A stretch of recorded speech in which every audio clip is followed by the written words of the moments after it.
Hi all, ഞാൻ ഈ വീഡിയോയിൽ നിങ്ങളുമായിട്ട് ഷെയർ ചെയ്യുന്നത് നമ്മൾ എക്സാം എഴുതുമ്പോൾ എന്തൊക്കെ കാര്യങ്ങളാണ് ശ്രദ്ധിക്കേണ്ടത് എന്നതിനെ പറ്റിയാണ്.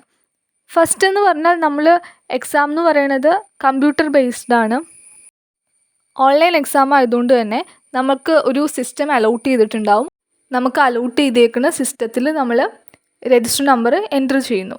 അതിനുശേഷം നമ്മുടെ എക്സാമിൻ്റെ ടൈം സ്റ്റാർട്ട് ചെയ്യുമ്പോൾ നമ്മുടെ ക്വസ്റ്റ്യൻസ് വരും. നമുക്ക് കറക്റ്റായിട്ടുള്ളതിൽ ക്ലിക്ക് ചെയ്ത് ഓപ്ഷനിൽ ക്ലിക്ക് ചെയ്ത് സേവ് നെക്സ്റ്റ് കൊടുത്തു കഴിഞ്ഞാൽ അടുത്ത ക്വസ്റ്റ്യൻ വരും. ഓൺലൈൻ എക്സാം ആയതുകൊണ്ട് നമുക്കിപ്പോൾ ഒരു ക്വസ്റ്റ്യൻ കിട്ടി, അതിൻ്റെ ആൻസർ നമ്മൾ സേവ് ചെയ്തു എന്ന് വിചാരിക്കുക. അതിനുശേഷം നമുക്കൊരു ഡൗട്ട് വന്നു, ഇതാണോ, ഒരു കൺഫ്യൂഷൻ വന്നു, അല്ലെങ്കിൽ അപ്പോഴാണ് നമ്മൾ ഓർക്കുന്ന മറ്റേ ഓപ്ഷൻ ആയിരുന്നു കറക്റ്റ് എന്ന്. എന്നാൽ നമുക്കത് ചേഞ്ച് ചെയ്ത് മറ്റേ ഓപ്ഷൻ കറക്റ്റ് ചെയ്ത് സേവ് ചെയ്യാനായിട്ട് സാധിക്കും. ഇത് നമ്മൾ OMRലാണെങ്കിൽ നമുക്കത് സാധിക്കില്ല. അങ്ങനെ ഒരു ബെനിഫിറ്റ് നമുക്ക് ഓൺലൈൻ എക്സാമിൽ ഉണ്ട്. അതുപോലെ തന്നെ റിവ്യൂ ചെയ്യാനായിട്ട് സാധിക്കും. ഇനി രണ്ടാമത്തെ കാര്യം എന്ന് പറഞ്ഞാൽ ടൈം മാനേജ്മെൻ്റ് ആണ്. നമുക്കറിയാം, നമുക്ക് കിട്ടുന്നത് 200 ക്വസ്റ്റ്യൻസ് ഉണ്ടാവും. 2 മണിക്കൂറാണ് എന്ന് പറയുമ്പോൾ ഒരു ക്വസ്റ്റ്യന് 1 മിനിറ്റ് പോലും ടൈം ഇല്ല എന്നാണ് അർത്ഥം. അപ്പോൾ നമ്മൾ ടൈം മാനേജ് ചെയ്യാനായിട്ട് പഠിക്കണം. ഇതിൽ ഇപ്പോൾ 4 പാർട്ടാണല്ലോ ഉള്ളത്. ഒന്നാമത്തേന്ന് പറഞ്ഞാൽ ലീഗൽ ആപ്റ്റിറ്റ്യൂഡ്, അതിൽ നിന്നാണ് ഏറ്റവും കൂടുതൽ ചോദ്യങ്ങൾ ചോദിക്കുന്നത്. രണ്ടാമത് വരുന്നത് ഇംഗ്ലീഷ്, മൂന്നാമത്തേതെന്ന് പറഞ്ഞാൽ GK ആൻഡ് കറണ്ട് അഫെയർസും, നാലാമത് മാത്സ് ആൻഡ് മെൻ്റൽ എബിലിറ്റി. അതിൽ മാത്സ് മെൻ്റൽ എബിലിറ്റിയാണ് ഏറ്റവും കുറച്ച് ചോദ്യങ്ങൾ ഉണ്ടാകുന്നത്. അത് കൂടുതലും മെൻ്റലി തിങ്ക് ചെയ്തിട്ട് ചെയ്യേണ്ട ക്വസ്റ്റ്യൻസ് ആയിരിക്കും. പിന്നെ ഇംഗ്ലീഷാണ് കുറച്ച് ഡിഫിക്കൾട്ടായിട്ട് എപ്പോഴും കാണാറുള്ളത്. പിന്നെ ലീഗൽ ആപ്റ്റിറ്റ്യൂഡ് നമ്മൾ പഠിച്ചവർക്കാണെങ്കിൽ ഓൾമോസ്റ്റ് അത് എല്ലാത്തിലും ഏറ്റവും ഈസി ആയിട്ട് ലീഗൽ ആപ്റ്റിറ്റ്യൂഡ് ആയിരിക്കും. അപ്പോൾ നമ്മൾ ടൈം മാനേജ് ചെയ്യുമ്പോൾ നമുക്കറിയാവുന്ന ക്വസ്റ്റ്യൻസിൻ്റെ ആൻസേഴ്സ് നമ്മൾ ആദ്യം ചെയ്യാനായിട്ട് നോക്കുക. മാത്സ് ഒക്കെ നമ്മൾ പ്രോബ്ലം ആണെങ്കിൽ ഇപ്പോൾ ചെയ്യാനുള്ളത് കുറച്ച് ടൈം എടുക്കും. അപ്പം അങ്ങനെയുള്ള കാര്യങ്ങൾ നമ്മൾ ഏറ്റവും അവസാനം ചെയ്യുകയും അറിയാവുന്നത് ആദ്യം ചെയ്യാനായിട്ട് ശ്രമിക്കുക. അങ്ങനെ ടൈം മാക്സിമം മാനേജ് ചെയ്തുകൊണ്ട് ആൻസേഴ്സ് ചെയ്യാനായിട്ട് ശ്രമിക്കുക. ഇനി അടുത്തത് പറയാനുള്ളത് നെഗറ്റീവ് മാർക്കിനെ കുറിച്ചാണ്. നെഗറ്റീവ് മാർക്കിലേക്ക് വരുമ്പോൾ നമുക്ക് ടോട്ടൽ മാർക്ക് കിട്ടിയതിൽ നിന്നും ഒരു നെഗറ്റീവിന് 1 മാർക്കാണ് കുറയുന്നത്. അപ്പോൾ എത്ര എണ്ണം തെറ്റിപ്പോയി അത്രയും മാർക്ക് നമുക്ക് കിട്ടിയ മാർക്കിൽ നിന്നും കുറയുകയാണ് ചെയ്യുന്നത്. ഇനി ഓരോ മാർക്കും എന്ന് പറയുന്നത് വളരെ ഇമ്പോർട്ടൻ്റ് ആണ്, വളരെ വാല്യൂ ഉള്ളതാണ്. കാരണം ഇപ്പോൾ കുറച്ച് എക്സാം കുറച്ച് ഡിഫിക്കൾട്ടായി എന്ന് വിചാരിക്കുക. അങ്ങനെ ഒരു കേസിൽ ചിലപ്പോൾ ഒരു പോയിൻറ്റുകളുടെ വ്യത്യാസത്തിനായിരിക്കും നമ്മളുടെ റാങ്ക് 10, 20 വരെ താഴേക്ക് പോകുന്നത്. കാരണം ഒരേ മാർക്കുള്ള ഒരുപാട് ആൾക്കാരുണ്ടാകും. അപ്പോൾ അങ്ങനെ ഒരു കേസിൽ 1 മാർക്ക് എന്ന് പറയുന്നത് ഭയങ്കര വാല്യൂ ഉള്ളതാണ്. അതുകൊണ്ട് തന്നെ മാക്സിമം നെഗറ്റീവ് വരുത്താതിരിക്കാൻ ശ്രമിക്കുക. അടുത്തത് പറയാനുള്ള എക്സാമിനേഷന് കറക്റ്റ് ടൈമിൽ എത്തുക. 2 മണി മുതൽ 4 മണി വരെയാണ് എക്സാം നടക്കുന്നത്. 12:30 മുതൽ 1:30 വരെയാണ് റിപ്പോർട്ടിംഗ് ടൈം. അതിനുള്ളിൽ എക്സാമിനേഷൻ സെൻറ്ററിൽ എത്താനായിട്ട് റിപ്പോർട്ട് ചെയ്യാനായിട്ട് ശ്രമിക്കുക. ഇനി എക്സാമിനേഷൻ എന്തൊക്കെ കൊണ്ടുപോകണം എന്നുള്ളതാണ്. ഫസ്റ്റ് അഡ്മിറ്റ് കാർഡ് വേണം.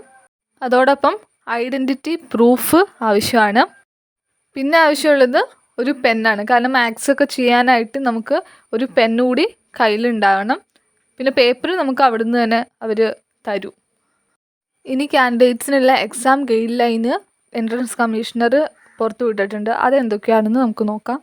ആദ്യം പറയുന്ന computer based examination 200 questions multiple choice ആണ്. എക്സാം നടക്കുന്നത് 27/8/2022 ടൈം 2 മണി മുതൽ 4 മണി വരെയാണ്. അത് എക്സാമിനേഷൻ സെൻറ്ററിൽ റിപ്പോർട്ട് ചെയ്യേണ്ടത് 12:30 മുതൽ 1:30 വരെ ടൈമുണ്ട്. അതിനുശേഷം ഒരു 1:45 മുതൽ 2 മണി വരെ ഒരു മോക്ക് ടെസ്റ്റ് നടത്തും. ജസ്റ്റ് ഓൺലൈൻ എക്സാം എങ്ങനെയാണ് അറ്റൻഡ് ചെയ്യുന്നത് എന്നതിനെക്കുറിച്ചുള്ള ഒരു നമുക്ക് മനസ്സിലാക്കാനായിട്ടുള്ള ഒരു മോക്ക് ടെസ്റ്റ് നടത്തും. അത് കഴിഞ്ഞ് കൃത്യം 2 മണിക്ക് ഓട്ടോമാറ്റിക്കലി നമുക്ക് എക്സാം സ്റ്റാർട്ട് ചെയ്യും. അതുപോലെ കമ്പ്യൂട്ടർ സ്ക്രീനിൻ്റെ ടോപ്പിലായിട്ട് ടൈം കാണിക്കുന്നുണ്ടാവും. അപ്പോൾ നമുക്ക് ഇനി എത്ര ടൈമാണ് ലെഫ്റ്റ് ആയിട്ടുള്ളതെന്ന് അവിടെ നമുക്ക് മനസ്സിലാകും. അതുപോലെ കീബോർഡ് യൂസ് ചെയ്യാനായിട്ട് സാധിക്കില്ല. അതിനു പകരം നമുക്ക് കീബോർഡ് യൂസ് ചെയ്യേണ്ട ടൈം എന്ന് പറഞ്ഞാൽ രജിസ്റ്റർ നമ്പർ എൻ്റർ ചെയ്യാനായിട്ടാണ്. ആ സമയത്ത് ഒരു വെർച്വൽ കീബോർഡ് കമ്പ്യൂട്ടർ സ്ക്രീനിൽ ഉണ്ടാകും. അപ്പോൾ അവിടെ നമുക്ക് നമ്മുടെ നമ്പർ ക്ലിക്ക് ചെയ്ത് കഴിഞ്ഞാൽ നമുക്ക് അവിടെ ഇത് എൻ്റർ ചെയ്യാനായിട്ട് പറ്റും.